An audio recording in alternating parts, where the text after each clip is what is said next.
Alô, você amiga, você amigo do programa Hora da Prova. Estamos iniciando mais um episódio. Desta vez, nosso convidado é um ativista do meio político, mas também é empresário, é um dos dirigentes da Associação de RH da região e sabe muito do mundo do trabalho. Já vivemos experiências muito boas juntos e vamos falar bastante sobre essas coisas aqui. Marcelo Dantas da Fonseca, é isso? Exatamente. Marcelo, conta para o nosso povo quem é você e o que você fez até chegar aqui. Bom dia, boa tarde, boa noite. Cada um vai me assistir num determinado horário, né? Eu sou grato aí ao Jerônimo pelo convite. Muito do que eu aprendi, estava conversando com ele aqui antes, na parte de gestão pública, de emprego e renda, da qual eu militei um tempo, quando eu estava imbuído de cargo, foi com o Jerônimo, na época que ele militava no consórcio, salvo engano, ele era da Prefeitura de Santo André. Eu era ali, o Júnior ali, ouvindo umas feras ali no meio, isso em 2012. Né? Mas eu trabalho na área de recursos humanos, mas comecei a minha carreira como metalúrgico. Eu fiz Senai aqui em Santo André, em 87, 88, aqui no Ar Jacob Laffer, que é um Senai que fez, por incrível que pareça, 3 prefeitos. O Aidan trabalhou no Senai, o Carlos Grana era do Senai de Santo André, o Saulo Benevides era do Senai de Santo André. Então nós fizemos, o Senai Jacob Laffer fez três prefeitos aqui na região do Grande ABC. E eu comecei a minha vida profissional trabalhando como aprendiz do Senai até o começo da década de 90. No início da década de 90, nós tivemos aquela crise muito grande. Eu trabalhei pela Philips, a Philips do Brasil, que hoje não está mais no Brasil, não existe mais a Philips aqui. Ela acabou demitindo todos os jovens aprendizes.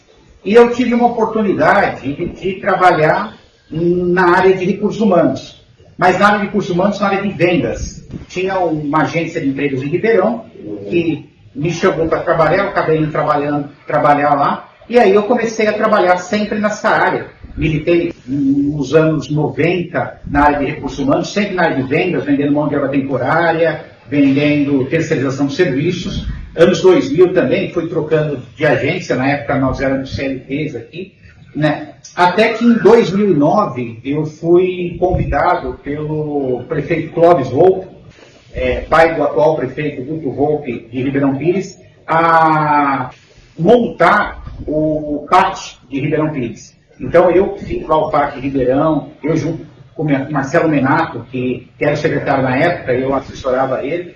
Então nós fizemos o primeiro PAT. Nessa época militei no consórcio também, na área de emprego e renda, no GT de emprego e renda, do qual eu cheguei a ser coordenador uma época.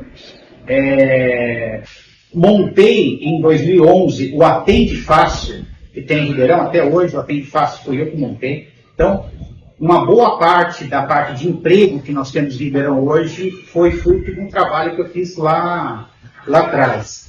Na área de emprego e renda, eu posso dizer que eu fui a primeira cidade, Ribeirão Pires foi a primeira cidade em 2009 que fez a Feira do Emprego. Nós fizemos um projeto chamado RH na Vila, foi um projeto que eu fui ver em Barueri, e aí eu trouxe para cá, e aí se espalhou por todas as cidades, isso em Ribeirão Pires. Depois eu fui convidado pelo prefeito Donizete Braga para trabalhar no Centro Público de Trabalho e Renda. Trabalhei lá de 2013 até 2015, trabalhei em 2013, 2015, assessorando lá o nosso amigo Marcelo Lucas, um abraço para o Marcelo Lucas. Montamos também lá a Feira de Emprego, Centro Público de Mauá, na época foi um centro público premiado. Nesse interim, eu sempre trabalhando na área de recursos humanos, em paralelo, com os contatos que eu tenho, nós trouxemos, né, para o setor de gestão pública de emprego o RH. Porque nós sempre trabalhávamos com o setor público de emprego, os PATs, sempre trabalham em captação de vagas. Mas eles não tinham o RH em conjunto. Quem traz as vagas é o RH. Então, tanto em Ribeirão quanto em Mauá, nós trabalhamos nessa aproximação do RH com a gestão pública. Então, depois de 2015, eu continuei com a minha empresa, que eu tenho desde 2007, que a minha empresa é MDF Associados. Eu trabalho com intermediação de negócios na área de recursos humanos. Na gestão pública, trabalhei em um período pequeno com o Kiko, né, o último ano da gestão pública, o último ano do Kiko, eu trabalhei com ele. E depois daí, eu somente estou trabalhando com a minha empresa, que é a MDF Associados. Eu trabalho com intermediação de negócios em tudo que for ligado à área de RH. Então, eu sempre falo que eu sou uma pessoa muito ligada à área aqui de RH do ABC, mas se alguém me pedir para fazer um cargo de salários, eu não sei fazer. Porque eu sempre trabalhei na área de vendas de RH. Então, eu sempre trabalhei na área de vendas de produtos de RH. Na parte acadêmica, né, eu comecei a minha vida acadêmica na Fundação Santo André, fiz Ciências Sociais, em 91, 92 e 93. Infelizmente, eu acabei não encerrando o curso, uma dor muito grande para mim, que gostaria de ter encerrado. E aí, em 2005, eu fui fazer os cursos de tecnologia em RH. Então, nós somos a primeira turma aqui do ABC, na Faculdade Anchieta, de Tecnologia em RH, e nós demos aí nomes grandes aí do ABC hoje, a Elza Bispo, que hoje é o maior nome de RH aqui do ABC, estudou comigo. Tem o professor Gilson, que foi um dos professores, hoje um grande nome do RH, certo? Então, eu fiz esse curso de tecnologia há 2 anos, e aí depois eu fiz uma pós-graduação em RH. Então, a minha vida acadêmica é essa. E muito aí eu aprendi, que eu digo que a nossa universidade não é na cadeira, é na vida, né? Muito aprendi com várias pessoas que a gente vai convivendo no dia a dia e que a gente vai aprendendo um pouco aí sobre cada pontinho aí que nós atuamos. Como você disse aí, teve uma época em que a gente atuou bastante no consórcio intermunicipal da ABC, no GT, Desenvolvimento Econômico e Geração de Trabalho e Renda, que no final se tornou trabalho em economia solidária. Né? E você viveu muito essa coisa da transformação do perfil da região do ABC. Né? Hoje você, lidando com o RH, você foi um dos criadores ou não dessa área? Como é que é a sua história com é uma agência, uma associação de RH? Como que é isso? Quando eu atuava na área de vendas de RH, eu conheci os grupos de RH do ABC. Então, aqui no ABC, nos anos 90, início dos anos 2000, tinha em torno aí de 7 grupos de RH. E para quem é novinho, às vezes não tem a visibilidade que nós não tínhamos isso aqui, a internet. Então, para que serviam os grupos? Os grupos se reuniam uma vez por mês, em determinado lugar, em determinado local, e eles trocavam informações sobre o RH da região. Então, iam um determinado número de empresas, e eu me recordo muito bem que essas empresas levavam um bolo de currículos, sempre sobravam currículos, para trocar entre as empresas, e lá se discutia temas de RH. Isso até 2010, por aí. No ano, salvo engano, 2010, esses grupos se juntaram e formaram a AGRH, que é um parceiro da rede de gestores de RH. Em 2012, o que acontecia com esses grupos? Eu participava dos grupos pelo relacionamento que eu tinha e tudo. Mas esses grupos não participavam as pessoas, participavam as empresas. Então, eu vou dar um exemplo aqui hipotético. A Sueli, ela era da Plus Service. Quando a Sueli saía da Plus Service, quem entrava no lugar dela é que participava do grupo. Então não era o RH, era a empresa que participava do grupo. E os grupos sempre foram meio fechados. Né? Então, 2012 para 2013, eu pensei comigo, eu vou montar um grupo aberto. E eu comecei a trabalhar em Mauá, eu montei um grupo que não tinha nome ainda. Montei no final do governo do Clóvis, 2012, a gente estava se reunindo. E eu me recordo que eu estava numa reunião em Mauá, tinha acabado de começar a trabalhar lá, e alguém falou sobre rede de economia solidária. Alguém falou sobre rede de sustentabilidade. E eu não me recordo quem falou, eu acho que foi a Marta, não sei se conheceu a Marta. Conheci a Marta, trabalhava em Mauá. Em Mauá, exato. Se eu só me engano, eu fiquei prestando atenção na conversa da Marta. Depois ela foi para Osasco. Exatamente. Eu falei, a ideia não é eu ter um grupo, a ideia é eu ter uma rede onde eu possa trazer o maior número possível de profissionais de RH, não de empresas. E aí foi que me deu o start lá de chamar de rede de gestores de RH. Então, a rede de gestores de RH nós temos desde 2013. Eu falo grupo, né, mas é uma rede de profissionais de recursos humanos, onde hoje nós temos reuniões presenciais e nós temos, a gente bate muito papo via WhatsApp. Porque se vocês se recordam, lá 2012, 2013, é quando começou a onda de WhatsApp.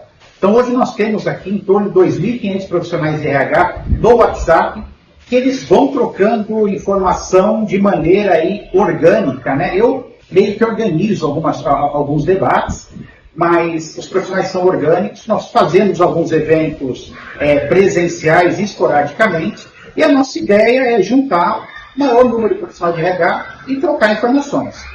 Grupos de RH é que nem time de futebol. Tem gente que gosta do Palmeiras, do Corinthians, do Santos, e grupo de RH é que nem time de futebol. Tem gente que gosta da rede, tem gente que gosta da GRH, tem gente que gosta do Grupo Base, tem gente que gosta da EPS, tem gente que tem todos, né? E a nossa função nisso é a gente tentar, independente da bandeira que você está, é a gente tentar juntar todos os profissionais de RH num conjunto só. Aonde, né, por intermédio do consórcio intermunicipal, nós estamos em desenvolvimento da APL de profissionais de recursos humanos, que é a primeira do Brasil, né? Que é uma APL onde a gente possa juntar todos os profissionais, debater sobre a área, debater os problemas dos profissionais de recursos humanos e debater também uma questão que a gente tem falado desde 2013. Isso tem se acentuado. A maioria dos profissionais de RH estão virando PJ. Eu me recordo que em 2016 a gente fez um debate na agência de desenvolvimento, onde a gente falou, olha, o RH ele vai acabar sendo igual o contador. Ele vai ser um PJ e vai trabalhar externo.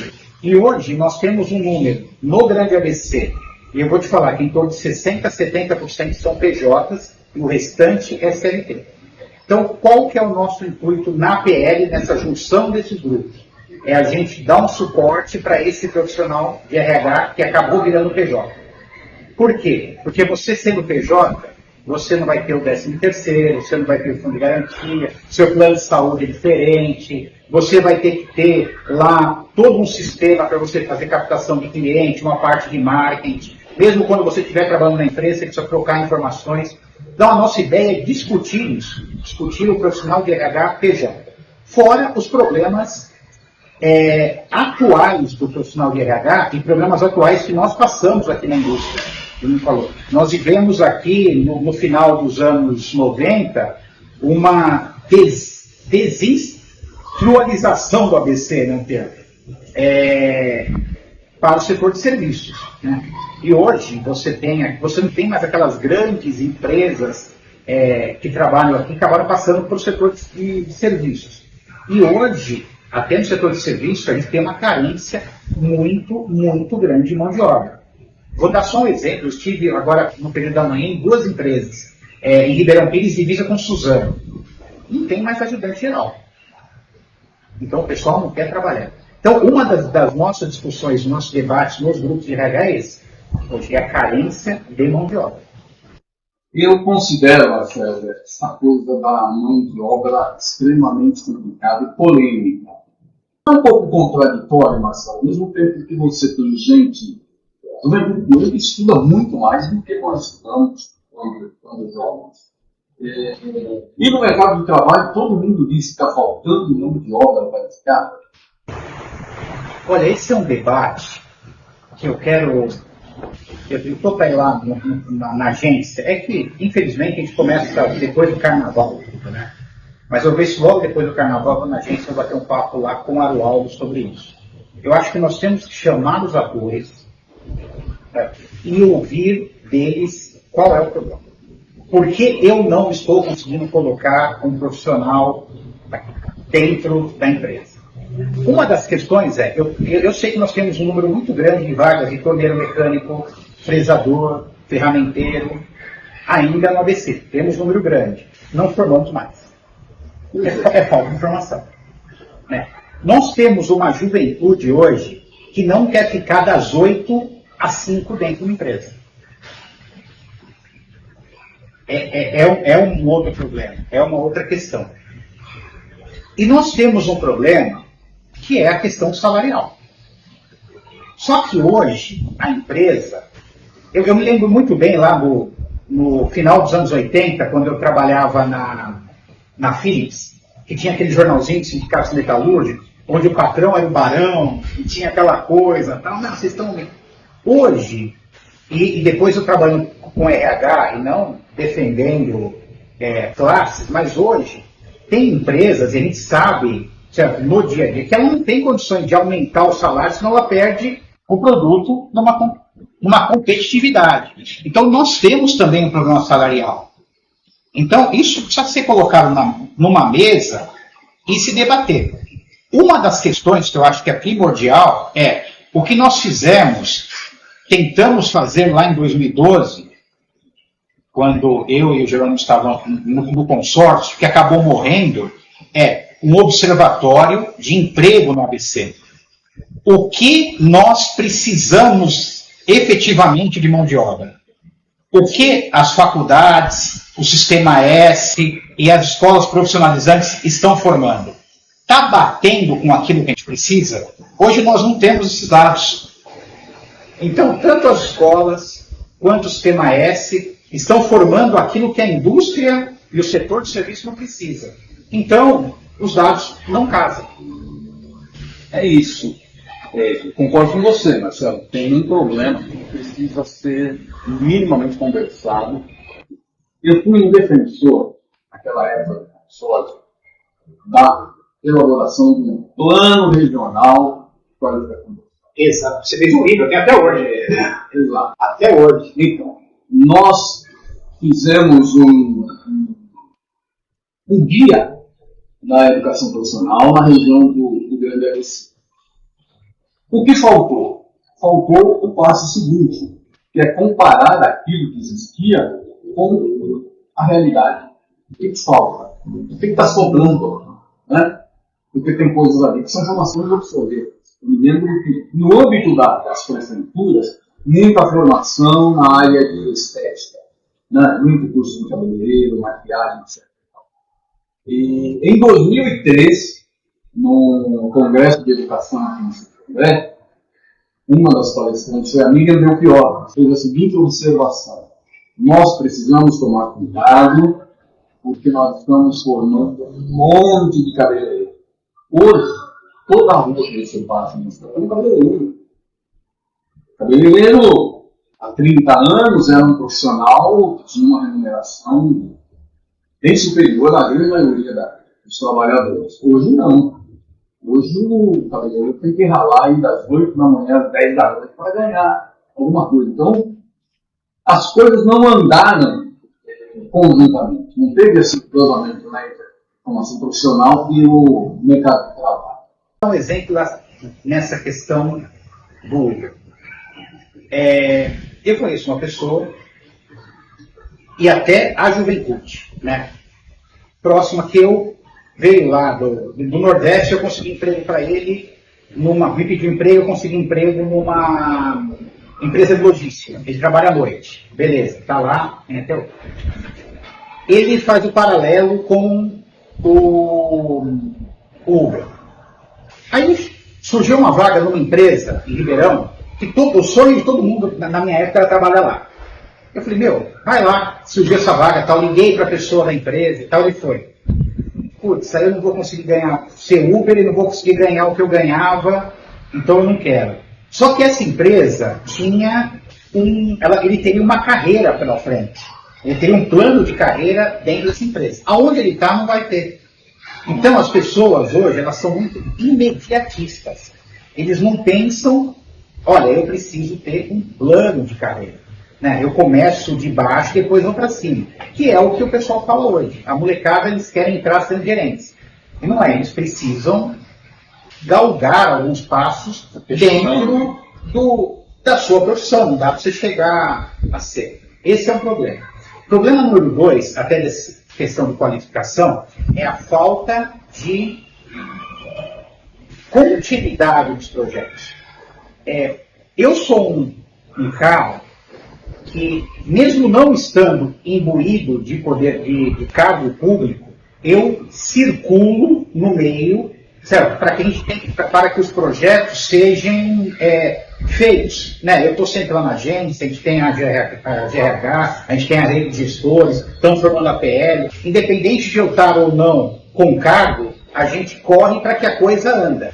Só que são poucas pessoas que fazem isso. E às vezes projetos bons, que nem esse que nós tínhamos ali, 12 de qualificação, eles acabam morrendo. E quem entra não vai querer ver o que o outro fez. Ele vai querer o projeto que ele pensa na cabeça dele. E muitas vezes o projeto que ele pensa na cabeça dele já foi feito. É só ele pegar o outro projeto e dar sequência. Esse é um problema grave hoje na gestão pública, principalmente no ABC. Tem projetos anteriores muito bons que são mortos porque a pessoa senta na cadeira, agora eu vou fazer o meu projeto. Eu acho que é isso. Mas existe um histórico de quem estava na cadeira e que trabalhou. Então a gente precisa pensar muito no ABC. Você que é gestor público, pensa no que já foi feito, no que você pode dar continuidade. Muito bem. Eu vejo também, Marcelo, um problema que é o mais grave. Falei agora há pouco no caso da Volkswagen, da redução de trabalhadores. Em todo o ramo de atividade, inclusive eu escrevi um livro sobre isso com um amigo meu chamado Nelson Hipólito. Conhece o Nelson, né? O nosso livro chama-se Onde Vamos Trabalhar? A pergunta. Porque o que a gente observou na indústria tem cada vez menos emprego. Nos bancos, o banco hoje está na palma da nossa mão, no celular. Então praticamente não tem agência. Tem bancos que não tem agência física. Então não tem funcionário. Tem um ou dois lá que operam um sistema, enfim. Na própria educação, com a da EAD, você tem professores dando aula simultaneamente para milhões de alunos no país todo. Então, assim, não tem muitos empregos mais. E aí é colocado para a juventude que ela tem que ser empreendedora. Você tem que empreender. Falar para um jovem de 15 anos de idade, você tem que empreender, é a mesma coisa que dizer, o mundo do trabalho está aí, se vira aí, né? Então, assim, o que eu percebo é que o mundo do trabalho, e eu não me restringo ao mercado de trabalho como se falou, todas as relações de trabalho não precisam de todas as pessoas que precisam trabalhar. Isso é um dilema para a humanidade. Né? Para onde a gente caminha? Quando o mundo do trabalho não precisa dos trabalhadores e as pessoas precisam cada vez mais ter um trabalho para ter renda, para poder viver nessa sociedade de consumo. E aí, para onde a gente caminha, na sua opinião? Olha, esse é um dilema que a gente tem que discutir setor por setor. Né? Não dá para você falar assim, olha, abertamente, principalmente a gente falando de Brasil. Você tem no Nordeste, lá você não tem uma dificuldade tão grande de você conseguir mão de obra. Aqui nós temos um número de vagas muito grandes. Eu vou dar um dado aí. Eu tenho muito relacionamento com várias pessoas de agência de empregos. O ano passado foi o melhor ano para agência de empregos dos últimos 10. O número de vagas, faturamento, temporário. Então, ABC, nós temos mão de obra. Para pelo menos aí a gente trabalhar uns 10, 15 anos nós temos aonde colocar a nossa mão de obra. O que nós temos é mão de obra capacitada, e o que nós também não temos, que isso é uma coisa até difícil de falar, é gente querendo trabalhar. Porque você tem alguns cargos que são primeiro emprego, alguns cargos que você não tem experiência, que o pessoal aqui do ABC não quer trabalhar. Tem uma empresa em Ribeirão, que é uma empresa muito grande, que ela contrata funcionários para construção civil. A moça do RH falou que se um ajudante trabalhar e fazer determinadas horas extras, nem precisa trabalhar de sábado e domingo, nada, ele ganha em torno de 5 mil reais. Meu, 5 mil é um salário bom, né? Não acho. Por quê? Porque algumas pessoas... Por quê? Porque as pessoas não querem fazer mais determinados tipos de trabalho. E são trabalhos que não dá para você automatizar esse trabalho. Então sempre vai ter alguma coisa que você vai... Um robô não vai conseguir fazer esse tipo de trabalho. Só ser um humano só tá. Mas a gente tem um problema que as pessoas não podem trabalhar. E não é nenhuma questão salarial, porque o salário é alto. Então eu acho que isso é uma questão cultural. Agora, um pouco mais para frente, falando lá na frente, no mundo assim utópico, eu creio que a gente vai ter que arrumar um jeito. Eu acho que já está tendo jeito. As pessoas vão ganhar uma determinada bolsa para ficar em casa, e algumas só pessoas vão trabalhar. Isso sem contar que a gente está diminuindo o número de pessoas, né? Isso é uma coisa de lá para frente, bem lá para frente. A questão que eu vejo hoje, também, até nessa questão, não falando desse rapaz que é engenheiro, mas de alguns engenheiros, de alguns cargos de muita responsabilidade de empresa, em que as pessoas não conseguem emprego, a péssima formação que essas pessoas têm. Então nós temos algumas faculdades rápidas, você acaba fazendo um curso em EAD, que você coloca lá para assistir, fica no TikTok, não sei o que, eu estou falando genérico, tá? Que na hora que você precisa do conhecimento, você não tem. Então, esse também hoje é um problema. Porque quando você vai trabalhar de engenheiro, você precisa saber o mínimo. E as pessoas hoje não estão sabendo o mínimo. As pessoas hoje não sabem o mínimo das regras básicas de matemática. Isso é uma coisa do nosso dia a dia hoje. Empresa que tem a ISO 9000, a ISO aquilo, que dá um teste para algumas pessoas, elas não conseguem fazer um teste de mais que desses.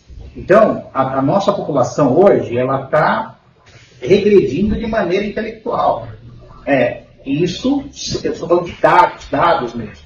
Então, isso é uma coisa que a gente vai melhorar. Lá atrás, eu lembro que eu participei de uma palestra, que o cara falou, nós vamos ter hoje aquela classe que sabe, que domina, que estudou, que realmente estudou, que pegou lá na caneta, e aquele que não sabe nada. Quem sabe, vai para frente, vai progredir dentro da empresa. Quem não sabe, ele não sabe o mínimo. E depois de um determinado período da vida, fica mais difícil você aprender o mínimo. Mas para encerrar, como todas as pessoas que passam por aqui, eu peço para que deixem uma mensagem para os nossos telespectadores, nossos internautas. Diga o que você, Marcelo Dantas, deixa de recomendação, de orientação, de reflexão, pensando principalmente no futuro dessa garotada. O que eu falo para você que é jovem, em cima do livro do Jerônimo que eu li lá, da qualificação no ABC? Se qualifique. Se você quer trabalhar, se você tem o intuito de subir na carreira, se qualifique.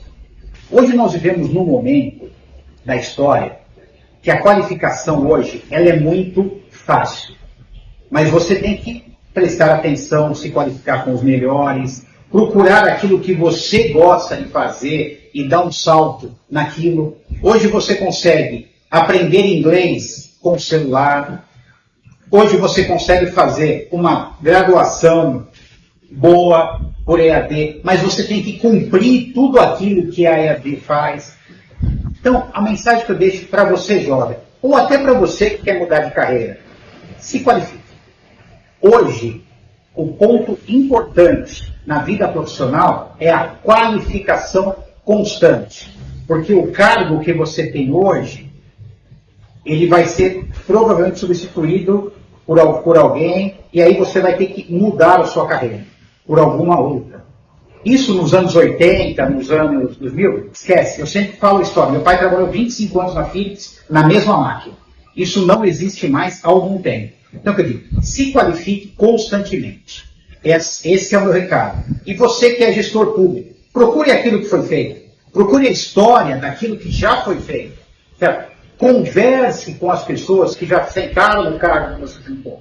Porque muitas vezes elas não são seu adversário político. Ele é alguém que pode te dar uma ideia, pode falar o que já foi feito para o crescimento da cidade que você está. Então não custa nada você ligar para alguém que já foi sentado, que já sentou no cargo, você pegar a ideia de alguém.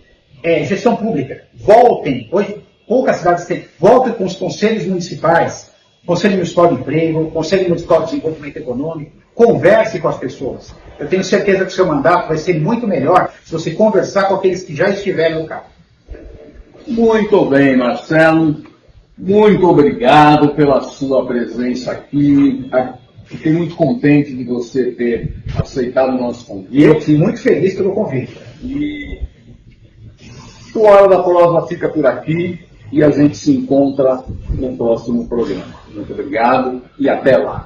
Um abraço a vocês. Obrigado.